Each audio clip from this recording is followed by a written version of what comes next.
Let's mic CM साहब। नमस्कार, let's mic CM साहब में आपका स्वागत है। मैं हूं राखी जैन। जयपुर में प्रदेश सरकार के 2 वर्ष पूर्ण होने के अवसर पर राजस्थान के मुख्यमंत्री भजनलाल शर्मा ने सभी नागरिकों और मीडिया प्रतिनिधियों को संबोधित किया। मुख्यमंत्री ने कहा, राजस्थान के विकास के लिए नवाचार और रचनात्मकता बेहद आवश्यक है। मुख्यमंत्री शर्मा ने अपील की कि राजस्थान के नागरिक नए विचारों और सकारात्मक बदलावों में योगदान दें, ताकि राज्य को विकास की नई ऊंचाइयों तक पहुंचाया जा सके। सबसे पहले तो क्योंकि जैसा कि जोगाराम जी ने बताया, आज मुझे विधायक दल का नेता चुनने के 2 वर्ष पूरे हुए हैं और आज नवाचार दिवस भी है। इसलिए मीडिया में भी नए नवाचार होते रहते हैं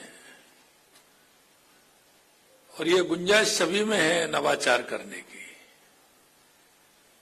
राजस्थान को विकसित राजस्थान बनाने के लिए,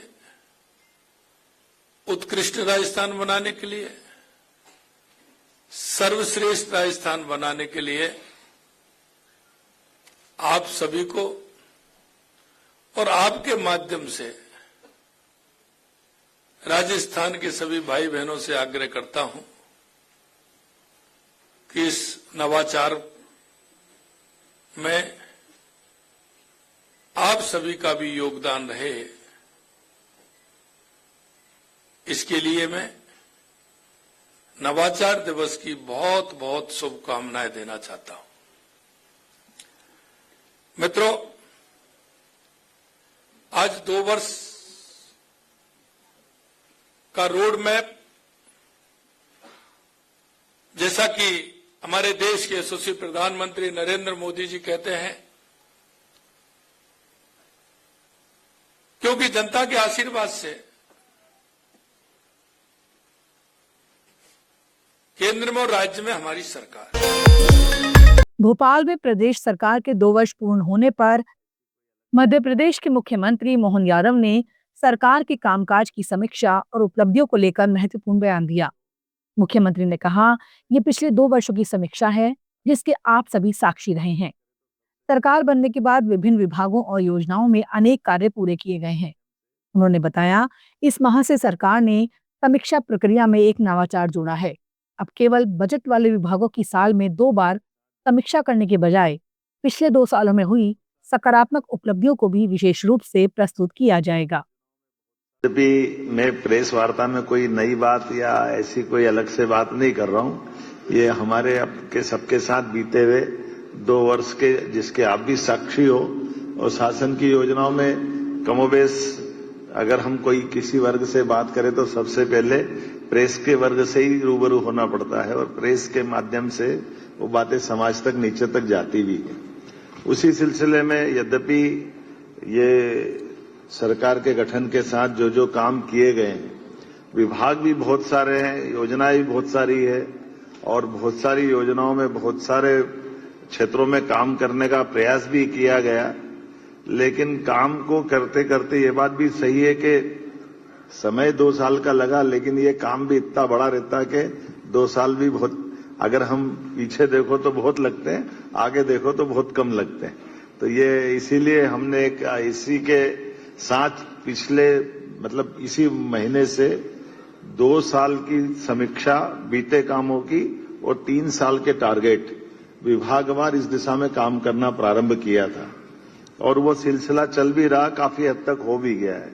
ये थोड़ा नवाचार भी है क्योंकि आमतौर पर विभाग की समीक्षा बजट के साथ साथ 1 साल में 2 बार विभाग की पर चर्चा आमतौर पर मुख्यमंत्री के साथ होती थी। लेकिन हमने इसमें थोड़ा नवाचार ये जोड़ा कि बीते 2 साल की भी अच्छी बातों को लेकर के सारे माननीय मंत्रीगण अपना प्रेजेंटेशन दे, तो वो एक पूरा 5 साल का हमारा समग्र। दिल्ली की मुख्यमंत्री रेखा गुप्ता ने आज 1984 सिख दंगा पीड़ित परिवारों और उनके आश्रितों को नियुक्ति पत्र सौंपे। इस अवसर पर उन्होंने कहा कि दिल्ली सरकार पीड़ित परिवारों के लंबे समय से चले आ रहे दुख और इंतजार को समाप्त करने की दिशा में एक महत्वपूर्ण कदम उठा रही है। गुप्ता ने कहा, आज दिल्ली सरकार ने 1984 दंगों के पीड़ित परिवारों के जख्मों पर मरहम लगाने का काम किया है। आज का दिन उस 84 के दंगों के परिवारों के जख्मों पे मरहम लगाने का काम दिल्ली सरकार ने किया और बेहद ही सारे नियमों को सरलीकरण करके इन परिवारों के दुख दर्द को कम करके उनके परिवार के एक जन को नौकरी देने का काम दिल्ली सरकार ने किया।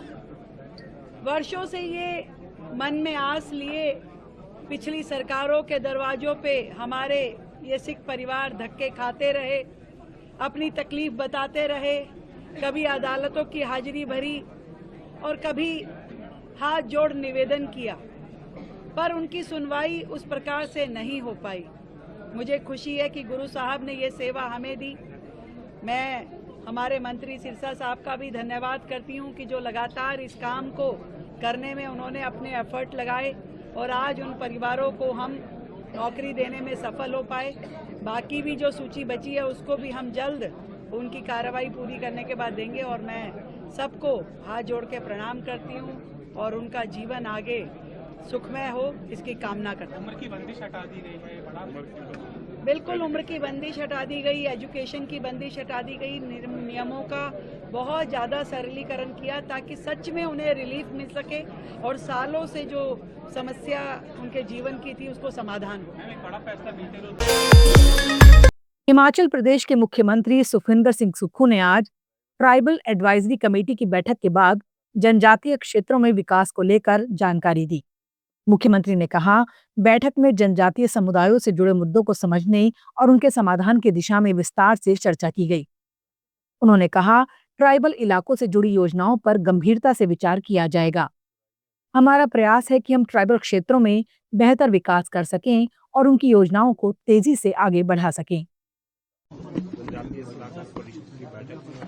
देखिए, ट्राइबल एडवाइजरी कमेटी की ये 50वीं बैठक है, लगातार तीसरी बैठक है। माननीय राजस्व मंत्री जी इसके मंत्री भी हैं। जो ट्राइबल से संबंधित मुद्दे हैं उनको समझने की और उनको दूर करने की कोशिश की जाती है। माननीय जगत सिंह नेगी जी ने एक नया रोड की बात की है जो निगुल सुराई में हमेशा अड़चने रहती थी, बरसात में पूरा बंद हो जाता था। एक नया रोड इन्होंने बनाने की बात की है जिसको कि इन्होंने कहा है कि हम 15 फरवरी तक उसको कंप्लीट करने की कोशिश करेंगे ताकि पूरा जो किन्नौर है वो स्पीति है बरसातों के समय और डिफेंस की मूवमेंट वो खराब ना हो। और बाकी जो योजनाएं हैं जो ट्रैवल से संबंधित कल्चर्स है उस पर विस्तृत चर्चा की है और हमारी सरकार का प्रयास है कि ट्रैवल में हम अच्छा विकास कर सके। जो सड़क की योजनाएं हैं उस पर आगे बढ़ सके। और पिछले दिनों माननीय मंत्री जी की लेफ्टिनेंट जनरल से भी मुलाकात हुई है ट्रैवल में टूरिज्म को बढ़ावा करने के लिए और सोलर एनर्जी के और विंड एनर्जी के पावर प्रोजेक्ट्स लगाने के लिए उन सब बारों में चर्चा हुई है। बाकी हम ये कह सकते हैं कि हमारी सरकार जब से आई है ट्राइबल में तेजी से विकास हो रहा है, चाहे वो स्पीति है, चाहे पांगी है, चाहे लाहौल है। और पांगी वालों का हमने पिछली बार 60 रुपये किलो जो के हिसाब से MSP दिया है और पांगी को हमने सब डिवीजन को हमने नेचुरल फार्मिंग के लिए डिक्लेयर किया है। ये बहुत बड़ी अचीवमेंट है और इसके बाद जो भी ट्रैवल से संबंधित है माननीय मंत्री जी जगत नेगी जी। सर, कल बड़ी रैली हुई है, कितना बड़ा संदेश है। आप सुन रहे थे let's mind more than radio. Follow कीजिए हमें हमारे सोशल मीडिया प्लेटफॉर्म्स पर।